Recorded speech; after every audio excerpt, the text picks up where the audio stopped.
waxaa nasiib darro ah madaxweyne qoorqoor waa fadhiya laakiin deni ma fadhiyo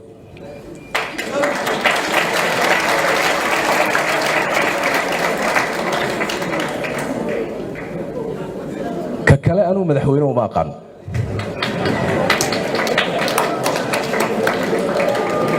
laakiin waxay ahayd deni inuu fadhiya waa nasiib darro weeyo meel ku qora taariikhdaas meel bay ku qormaysaa inuu axmed cabdi kaariye qoorqoor fadhiyo denina maqan yahay waxbaa isdaba maray soomaalinimaa timid waxaan ka baxnay jeesjeeskii waxaan ka baxnay qoysqoyskii waxaan ka baxnay soomaali waxaan aadnay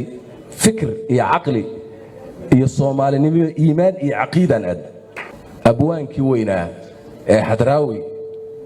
maxamed ibraahim xadraawi ilaahay naxariis janna ka waraabiyo wuxuu yidhi balaayadu way gudaa bariidana way dhacdaa haddaan laga sii badqabin waxaad ku baraarugtaa beentaadu runtay necbayd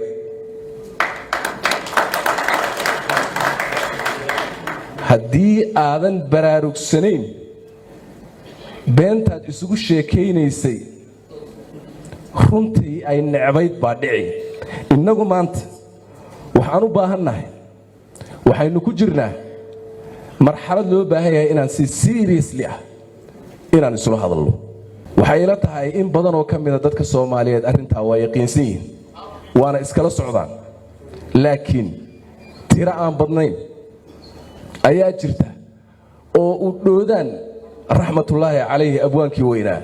uu u bixiyay hangoollo oo uu ragba hebadka waxa nooga dhigay waa hangoollada hangoolka waa taqaanaan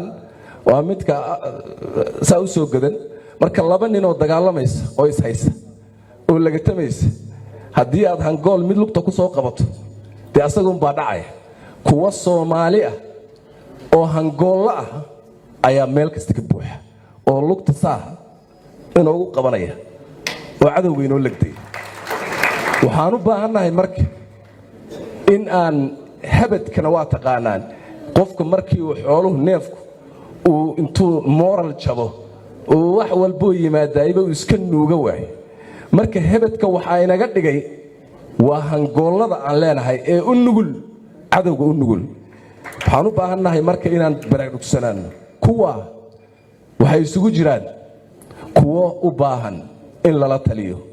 kuwa u baahan in loo taliyo kuwa u baahan in laga tashado iyo kuwa u baahan in loo tashado idinku kala gargarta marka aanu sifaadku ma sheegaya laakiin magacyo sheegi maayo waxaan u baahannahay maanta waxaan rabaa inaan mar la hadlo reer waqooyi bari oo arrin yar baa idiin sheegaya madaxda dhaqanka ee halkan fadhidana Soomaalidu markay isxididaysato qolaadu badan tihiin kulligiinba nooca rabtaan ahaado idinkana waa idinku socotaa meesha rabtaan ba ka imaado dad siyaasiyiintiina meesha rabtaan ba ka imaado waa fariin gaar state-kan inuu dhismo